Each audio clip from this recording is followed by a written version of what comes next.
Bonjour à tous et bienvenue donc à cette conférence Premium Sourcing 2022 sur laquelle nous allons parler aujourd'hui des tendances marketing de cette année et des années un petit peu futures pour voir tout ça. Donc je me présente dans un premier temps, je suis Gaël Roland, responsable marketing chez Open Sourcing. Et donc aujourd'hui, l'idée c'est de vous apporter une vision globale, je dirais, sur un petit peu les tendances 2022 qui se sont dessinées, à la fois en termes de contenu, à la fois en termes de stratégie et à la terme de fois de futur, je dirais, pour que vous puissiez piocher les idées, les actions qui vont vous intéresser pour compléter votre stratégie actuelle au quotidien.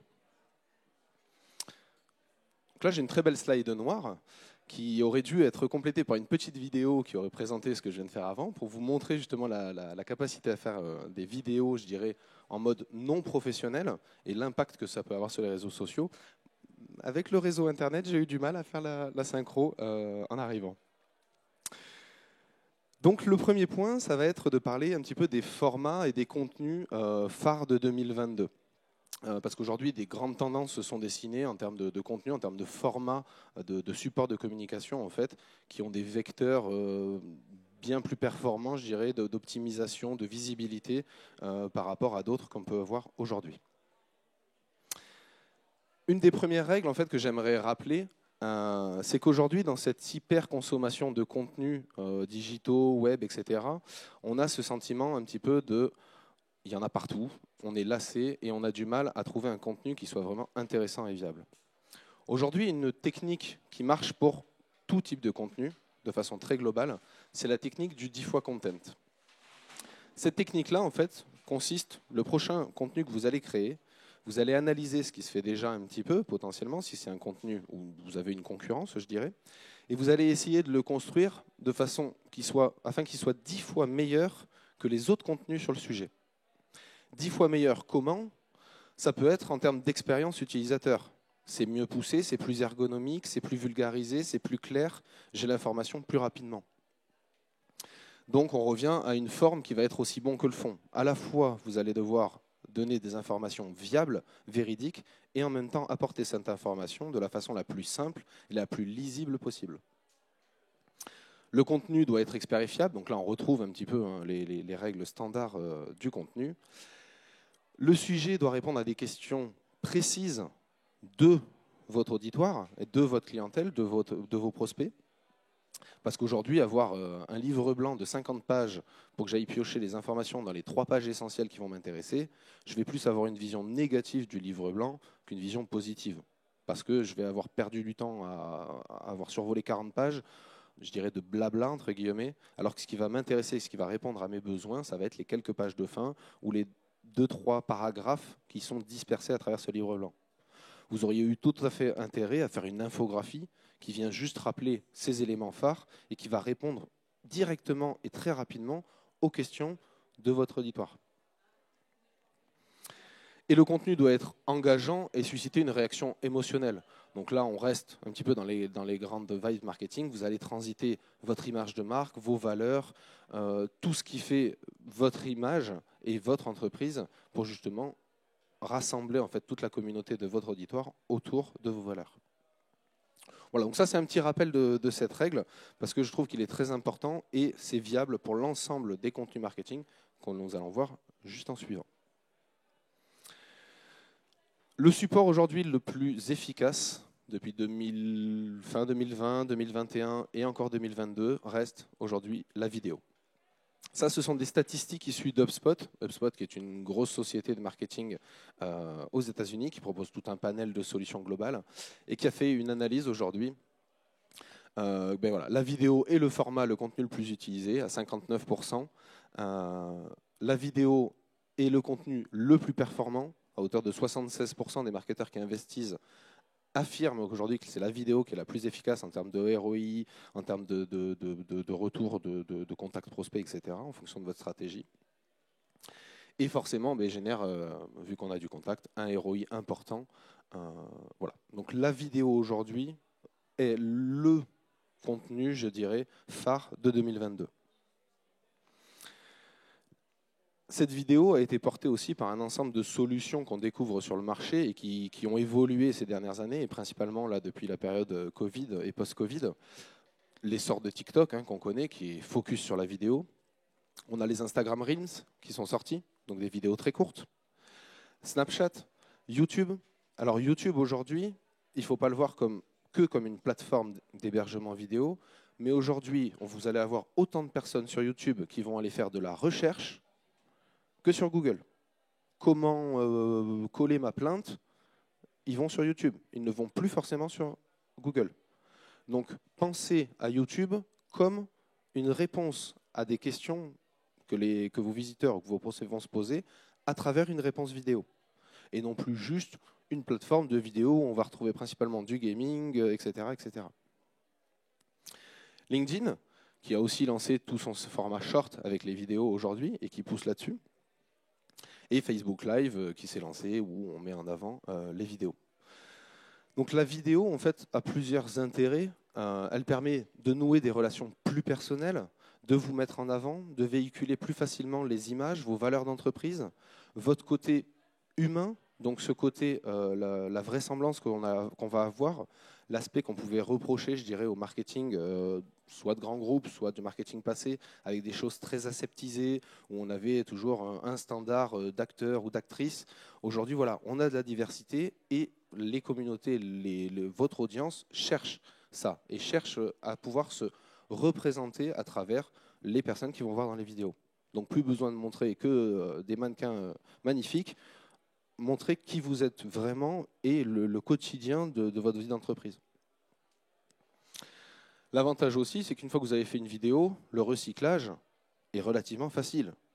Votre vidéo, vous pouvez la décliner en article, en post, en mailing, en infographie. Vous allez pouvoir décliner ce support-là en différents supports qui vont être très rapides à mettre en place et qui vont pouvoir vous apporter une visibilité sur un ensemble de plateformes, je dirais, à la fois images, audio, vidéo, SEO, etc. Et donc vraiment, ce qu'on appelle la curation, réutiliser les contenus que vous avez déjà produits pour créer de nouveaux contenus.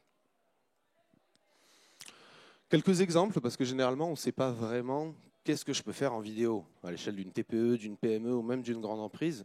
Qu'est-ce que je vais pouvoir véhiculer comme information à travers cette vidéo? Des interviews, que ce soit des interviews de vous. Pourquoi vous avez créé cette société? Quand? Quelles ont été les difficultés que vous avez eues? Quelles sont les innovations que vous faites? Vendez vraiment les valeurs de l'entreprise. Et les gens ont envie de savoir un petit peu ce qui se passe. On ne veut pas juste savoir, bon, cette entreprise, elle vend des objets pubs, très bien.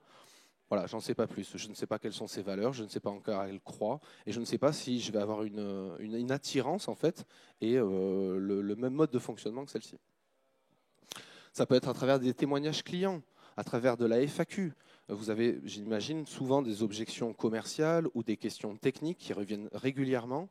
Vous pouvez tout à fait anticiper quelques vidéos qui vont venir répondre à l'ensemble de ces questions, disponibles sur votre site web, sur YouTube ou sur des plateformes X ou Y, et que vous allez pouvoir mettre à disposition de vos clients, de vos prospects, pour lever directement en fait, ces interrogations, ces objections dès le départ, tout en ayant une image bien plus vivante de vous qu'une FAQ où on aurait juste une réponse écrite. Tout ce qui est vie d'entreprise, défis d'entreprise, vos équipes humaines, le fonctionnement de votre équipe, le fonctionnement de vos machines, de vos cycles de production, de vos cycles de livraison, que sais-je. Vous avez énormément de choses que vous pouvez expliquer. Vous pouvez tout à fait prendre, ben voilà, on reçoit un devis, comment ça se passe chez nous? Et on le traite, on produit, on commande, on fait livrer, etc. Pour vraiment à la fois répondre, je dirais, aux questions que potentiellement vos prospects vont avoir, mais en même temps pour véhiculer cette image d'entreprise et apporter tout un ensemble de réponses sur comment ça marche réellement. Vidéo de remerciement. Après salon, vous avez rencontré des prospects, vous pouvez très bien faire une petite vidéo pour les remercier, au lieu d'envoyer un mailing ou ne rien envoyer du tout. C'est des choses qui peuvent tout à fait se faire. Vidéo démonstrative, donc ça c'est celle qu'on connaît un petit peu plus, je dirais, c'est la vidéo produit où on vient promouvoir son produit, vanter ses arguments, etc. Ça marche très bien. Vous pouvez, je dirais, l'adapter aujourd'hui avec des techniques un petit peu plus issues des influenceurs, donc où on voit qu'on met en situation plus le produit dans la vie courante, à quoi ça sert, comment je vais pouvoir l'utiliser, plutôt que dire, vous voyez, cette pile, elle est géniale, elle tient 3 fois plus que les autres, il faut absolument l'acheter. Et les vidéos décontractées. Alors là, c'est ce qu'on voit sur les TikTok, sur tous les réseaux sociaux qui se lancent avec les vidéos très courtes. Eh ben, c'est un moment, les équipes dans les bureaux qui jouent au nerf, c'est de la vie de l'entreprise, c'est un moment au restaurant, c'est un moment en salon. Voilà, de la vidéo décontractée qui est plus informelle et qui vient apporter un sentiment, je dirais, de satisfaction, de bien-être chez vos visiteurs. Et de se dire, ah oui, c'est une boîte à échelle humaine, vivante, et je me retrouve dans ces valeurs. Donc voilà quelques exemples, je dirais, de vidéos relativement faciles à faire. Et aujourd'hui, une vidéo, un téléphone, un logiciel de montage, une application sur votre téléphone ou n'importe quel logiciel de montage gratuit vous permet de faire des rendus qui sont très bons. Alors, ça aurait été plus visible si je vous avais montré la première vidéo au départ, mais concrètement, 2-3 titres, vous vous mettez en situation, le fond est sympa, vous pouvez bouger, etc. Moi, la vidéo, c'était dans la gare en venant. Et ça faisait très bien. Et ça fait vivant. Parce qu'on a cet aspect un petit peu aujourd'hui qui commence à tendre des vidéos trop aseptisées, trop professionnelles, trop parfaites à tout niveau, crée un sentiment un petit peu de, pas négatif, mais on se dit, voilà, c'est trop pro, on veut essayer de me vendre, peut-être un petit peu de me la mettre à l'envers. Alors qu'une vidéo qui est beaucoup plus réaliste, beaucoup plus standard, honnête, je dirais, va avoir l'effet inverse de se dire, ah bah oui, je m'y retrouve, ils sont comme moi en fait, donc je vais pouvoir travailler avec eux.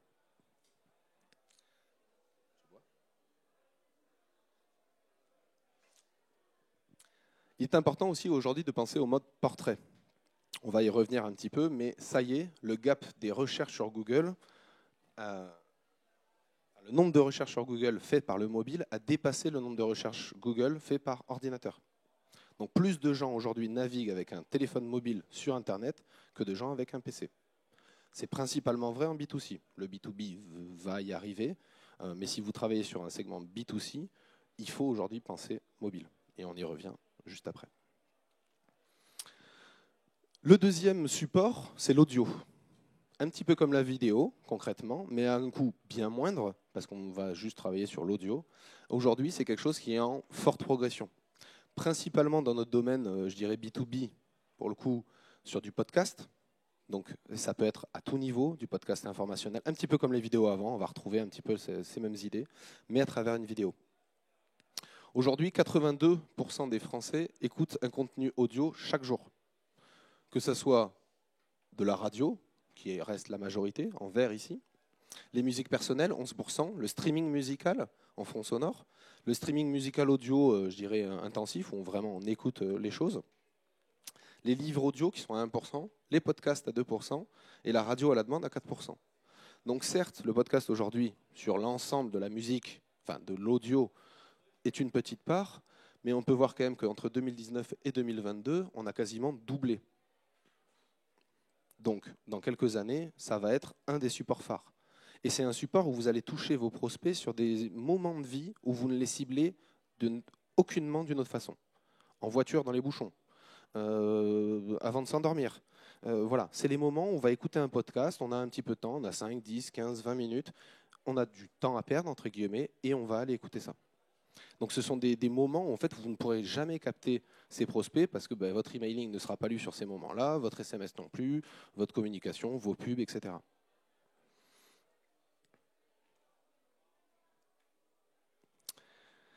Les contenus avec interaction. Hop. Donc là, l'idée, on va retrouver très simplement tout ce qui va être streaming, les live shopping, donc un live où je peux commander un produit en direct. Tout ce qui va être événement live, on l'a pu le voir pendant le Covid, les concerts live, les conférences live, etc., etc. Tout ce qui va être webinaire, de type informatif, de type réponse à questions.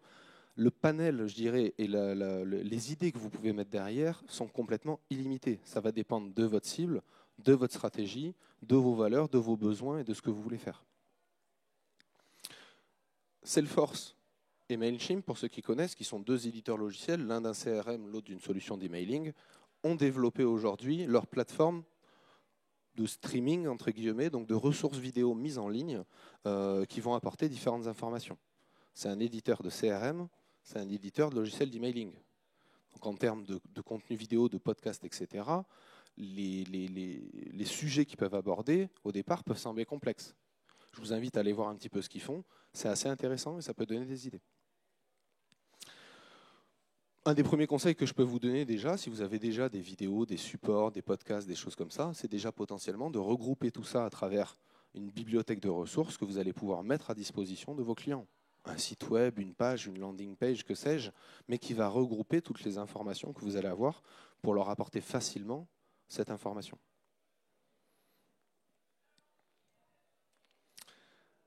On parlait mobile.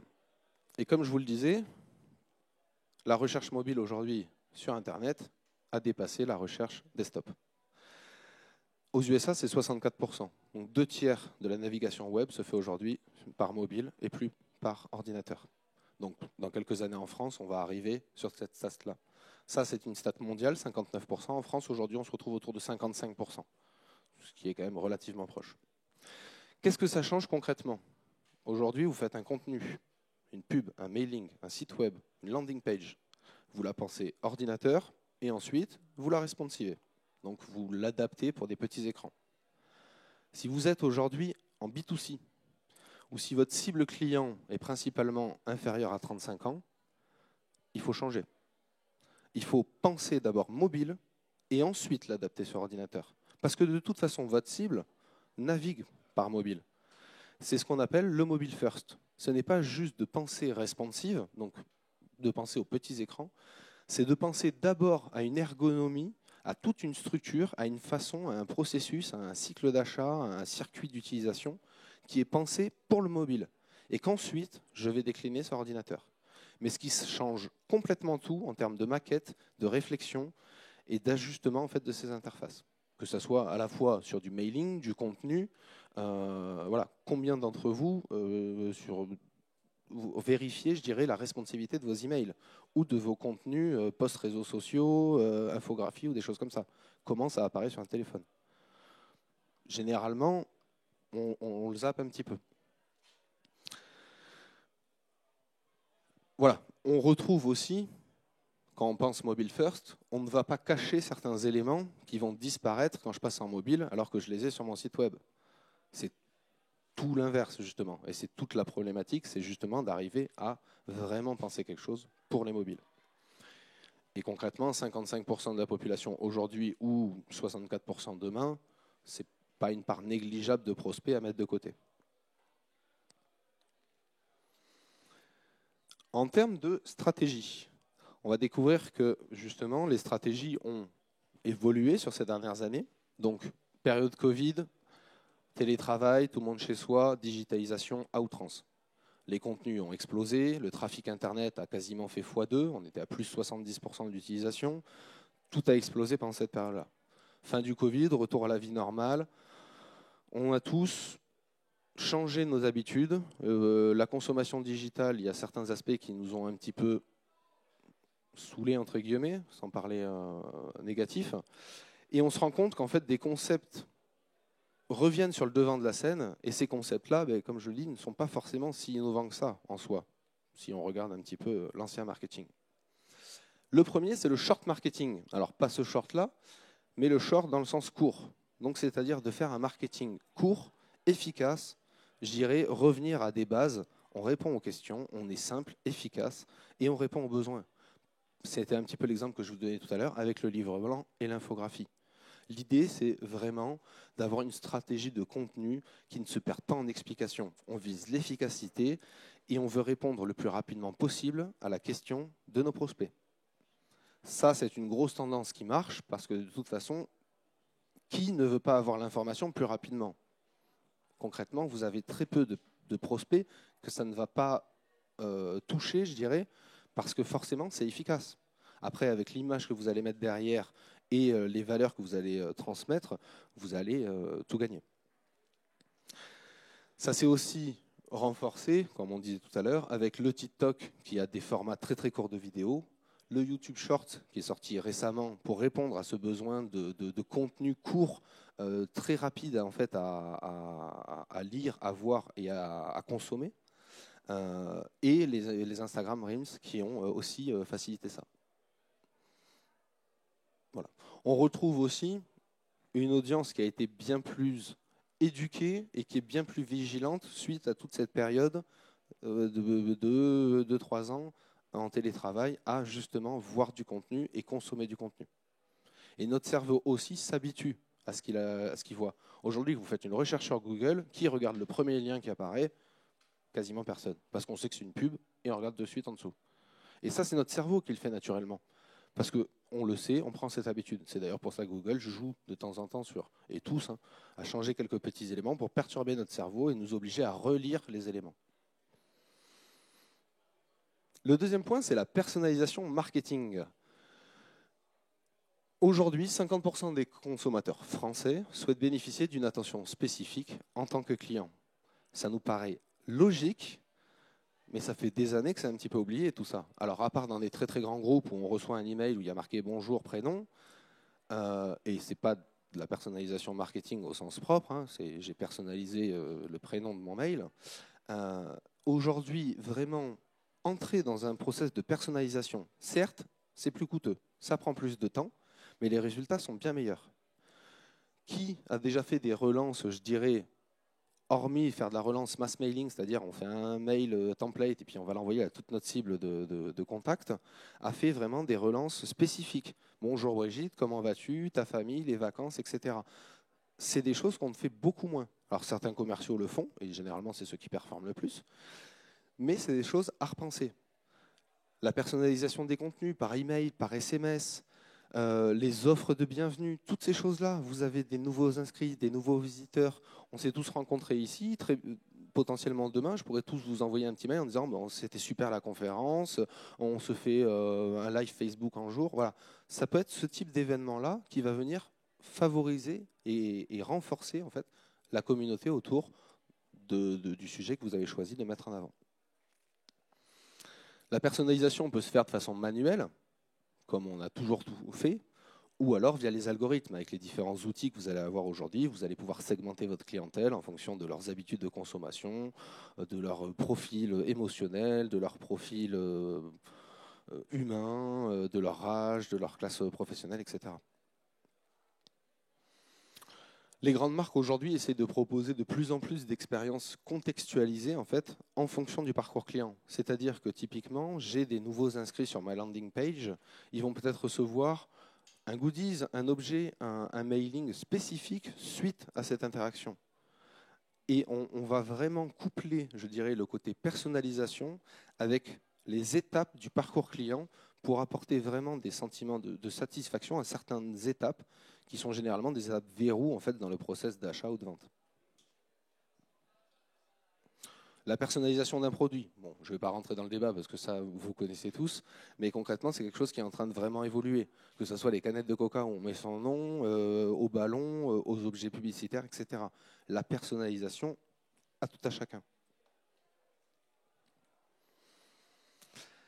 Le marketing hybride. Alors, je sais, ça fait beaucoup de contenu, hein, donc j'imagine que vous prenez un petit peu de notes, mais je vous ai dit, vous allez pouvoir piocher après à travers ça. Aujourd'hui, on est dans l'ère du phygital. Phygital, c'est quoi? C'est le mélange du physique et du digital. Et le marketing hybride, c'est quoi? C'est arriver à mélanger tout ce qu'on va avoir comme bénéfice à travers le virtuel avec aujourd'hui du réel. Et ça, concrètement, dans l'objet publicitaire, c'est quelque chose qu'on maîtrise parce que l'objet publicitaire en soi est réel. Donc maintenant, la grosse stratégie, ça va être comment je vais pouvoir hybrider ce côté réel avec ce côté virtuel.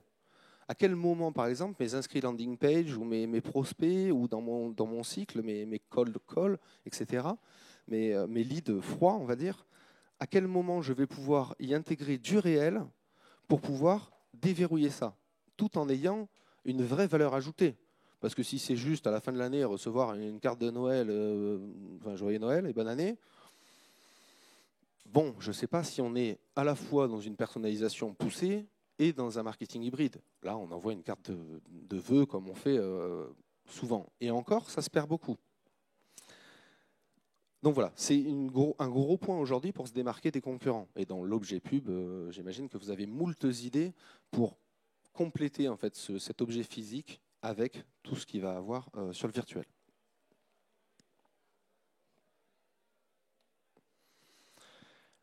Le social selling. Qu'est-ce que ça? Le social selling, c'est concrètement le fait aujourd'hui de pouvoir rechercher, sélectionner, écouter, interagir, prospecter, pour faire simple, via les réseaux sociaux. Ça, ce sont des stats récentes, post-Covid. 8,4 appels pour joindre un prospect et 22 appels pour un échange qualifié. 90% des décideurs ne répondent jamais à un mail ou un appel à froid. Et les décideurs qui sont avec moi dans cette salle, on sait qu'on reçoit 2-3 mails chaque jour, ça va à la poubelle. 90% des meilleurs vendeurs dans une entreprise utilisent le social selling de chez Forbes. C'est quand même une belle analyse. 84% des CIO en B2B utilisent les réseaux sociaux dans leurs décisions d'achat. Et 78% des entreprises utilisant ces outils surpassent leurs concurrents. Aujourd'hui, pour faire très simple, le social selling, c'est quoi? C'est LinkedIn. En B2B, c'est LinkedIn. C'est arriver du coup à être dans une démarche sociale, il faut échanger, partager, discuter, commenter, remercier, créer un lien avec vos prospects, identifier quels sont les clients, les prospects potentiels pour rentrer en contact avec eux. Les taux de performance et de retour sont bien supérieurs à de la prospection à froid, à de l'emailing, du mass marketing, etc. Par contre, il est certain, ça oblige vos commerciaux à se mettre plus en avant. Ce n'est pas quelque chose que l'on peut imposer dans une entreprise parce que nombre de commerciaux ne souhaiteront pas se mettre en avant comme ça et ne seront pas forcément efficaces dans cette stratégie. Mais c'est typiquement quelque chose qui peut se faire au volontariat. Commencez à lancer sur vos équipes de commerciaux quelques-uns qui vont favoriser ça, quelques heures par jour, 1 heure, 2 heures, peut-être maximum par jour pour faire ce benchmark, cette analyse et cette prise de contact. Aujourd'hui, concrètement, vous pouvez, je dirais ce qui me semble viable, partir sur, si on veut des stats, 5 prises de contact par jour et 3 publications 5 prises de contact et 3 publications par semaine, par exemple. Ça, c'est quoi? C'est peut-être 2 heures, 2 heures et demie de temps sur la semaine. Et ça vous permet d'anticiper, de commencer à faire cette transition. Cette transition ne se fera pas instantanément. C'est quelque chose qui va se faire sur du moyen-long terme, qui va vous obliger à aller regarder des forums, des groupes de conversation, interagir, poster, remercier les gens, commenter, voilà, et créer ce lien. Optimiser vos réseaux sociaux, les profils, votre visibilité, remplir vos informations d'entreprise, que tout soit vraiment propre dès le départ avant de commencer à effectuer ces actions.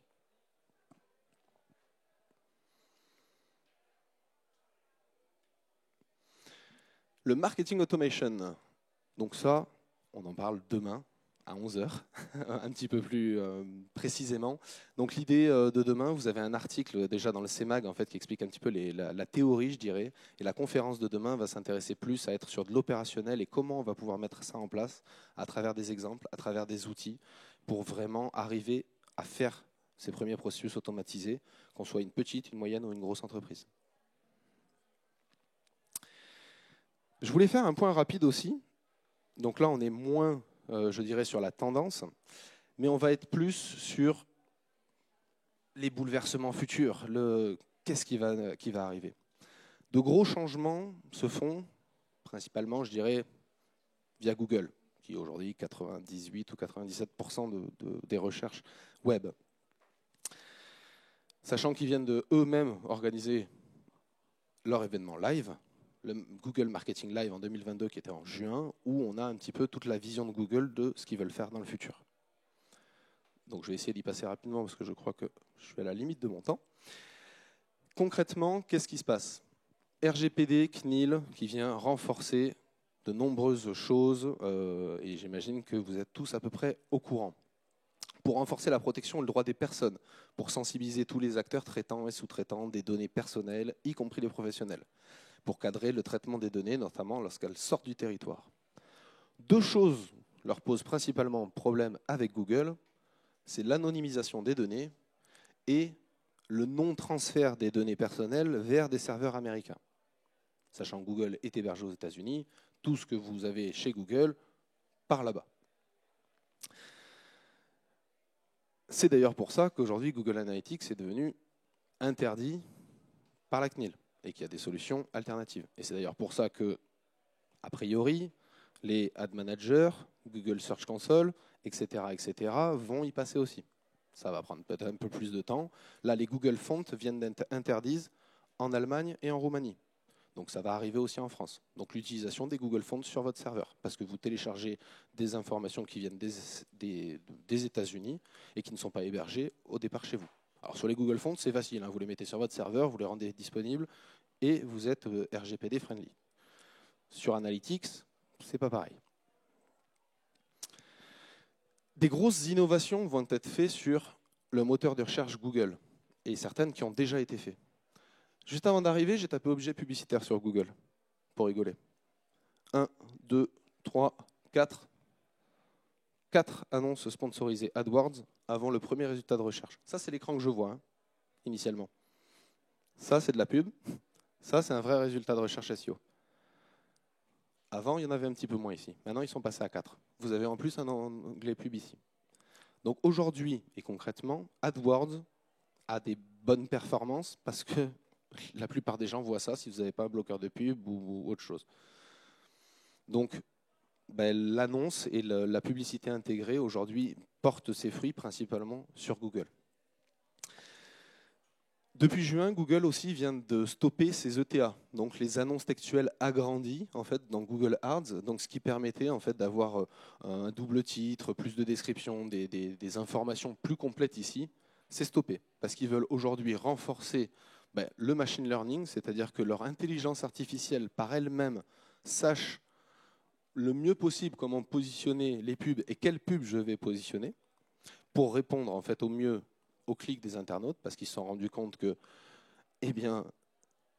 aujourd'hui, leurs algorithmes favorisent les clics, donc favorisent la rentabilité des actions, donc ils font plus confiance à eux-mêmes qu'à ce que nous, en tant que responsables du marketing, on va venir mettre sur nos mots-clés.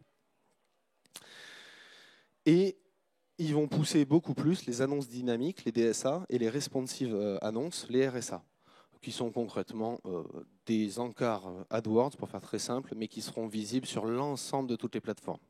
Ça ne sera plus une pub par système, mais une pub qui sera utilisée sur l'ensemble des plateformes et qui sera automatiquement, je dirais, adaptée par Google pour répondre au mieux aux différents supports.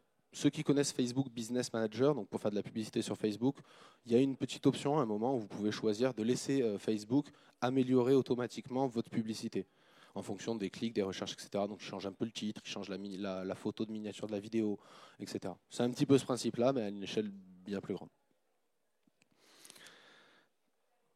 Tous vos ETA qui étaient aujourd'hui en cours, pour ceux qui en avaient, sont aujourd'hui impossibles à modifier ou impossibles à créer. Le conseil que je peux vous donner, c'est déjà de recycler tous les contenus qui étaient performants en ETA avant et de les recréer sous ces nouveaux formats, d'optimiser à fond vos mots-clés et vos titres, pas de répétition, que des choses vraiment intéressantes. Ajouter désormais des CTA, parce qu'on est sur la version mobile, donc le CTA c'est le petit bouton de call to action qui va influer l'action derrière, et renforcer vos descriptions, qu'elles soient vraiment informatives, explicatives et non répétitives, surtout principalement avec le titre. Donc la description vient en appui du titre et c'est pas un redit où je vais avoir les mêmes mots-clés, trouver une formation gratuite pas chère en ligne. Et voilà, on voit tous ce genre de publicité. Google va aussi faire évoluer son moteur de recherche, ce qui va changer pas mal les choses et je pense dans l'objet publicitaire devrait être relativement intéressant. Ils vont allier la recherche par image et par texte. Ça va se représenter un petit peu comme ça. Imaginons, alors c'est avec Google Lens, je tombe sur cette image de robe et je me dis que moi je la veux en vert. Je viens mettre mon mot-clé vert et ça va aller me proposer directement la même robe en vert. Ça c'est très simple.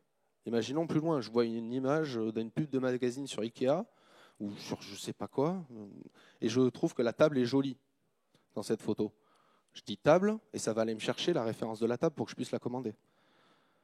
Imaginez jusqu'où on pourra aller demain en couplant ces choses-là. Quelques autres petites modifications qui vont être mises en place par Google.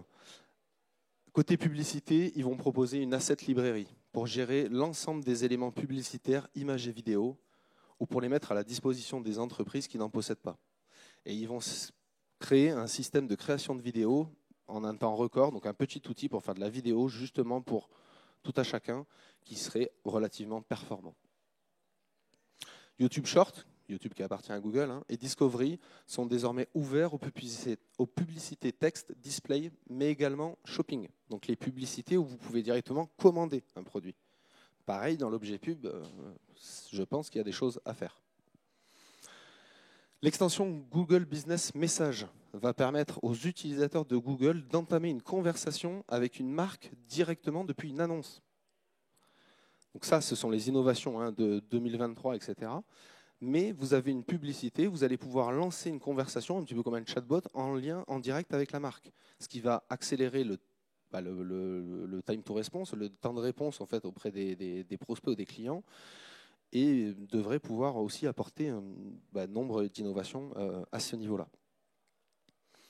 Voilà. Ils renforcent aussi leur système PerfMax, donc ce qu'on expliquait un petit peu, l'automatisation en fait pour maximiser la visibilité de vos publicités concrètement, parce qu'ils ont remarqué qu'aujourd'hui, avec ce système-là, en laissant faire en fait les algorithmes de Google par rapport aux experts du marketing, les performances sont en progression de 13% en moyenne.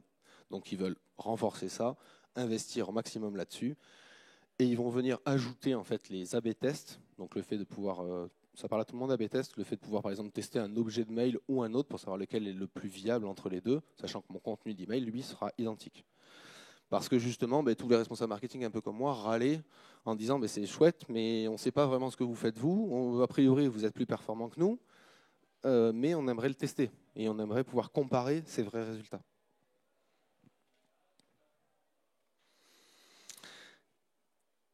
Et en 2023, c'est la fin des cookies tiers. Qu'est-ce que le cookie tiers? C'est tous les petits cookies qui vous traquent personnellement, là, qu'aujourd'hui, avec le RGPD, sur les sites qui sont viables, vous pouvez les accepter ou les refuser. Et en tant que marketing, on sait bien que quand les gens refusent ça, notre analytics, il ne trouve rien, et puis on ne traque personne. 2023, c'est la fin des cookies tiers. Apple, aujourd'hui, a déjà restreint l'exploitation de données personnelles, a déjà mis des systèmes de verrou sur sa boîte mail, donc le Apple Mail, ce qui fait qu'aujourd'hui, moi je le vois dans des campagnes emailing, les taux d'ouverture de mail ont chuté. Parce que toutes les solutions Apple, s'ils n'ont pas configuré leur solution de la bonne façon, et la plupart ne le font pas, c'est le but, je ne les traque plus, je ne sais plus s'ils ouvrent un mail ou pas. Donc, qu'est-ce que ça va engendrer derrière? Ça va engendrer de trouver de nouvelles méthodes, et je dirais de commencer à y penser dès maintenant, parce que 2023, ça arrive vite. Parce que tous ceux qui ont un budget AdWords, un Google Search Console, un Analytics et qui font du retargeting, donc retargeting, j'ai des personnes qui viennent sur mon site, je les traque, et je vais venir envoyer des publicités sur leurs réseaux sociaux, Facebook, Instagram, etc., ciblées pour essayer de les réaccrocher. Sans cookie tiers, je ne peux plus faire ça. Je ne sais plus qui est qui.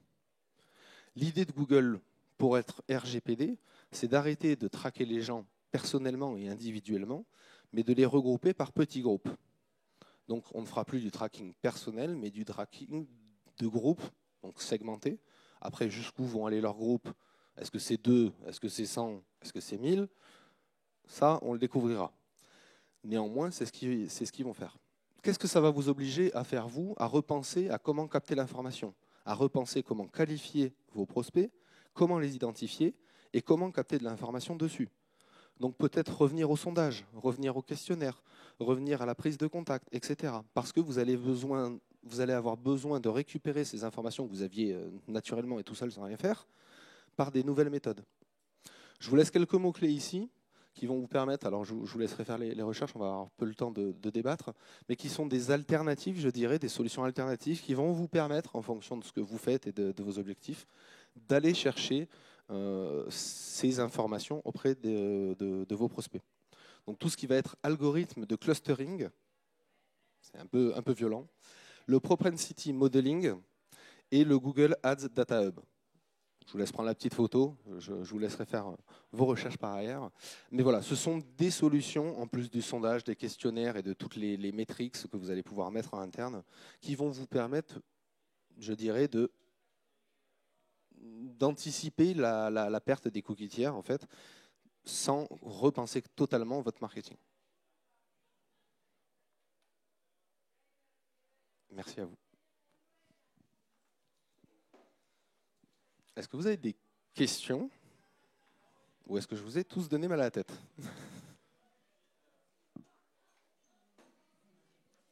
Eh bien, merci à vous alors, et puis bonne continuation, bon salon, et peut-être à demain donc, pour le marketing automation.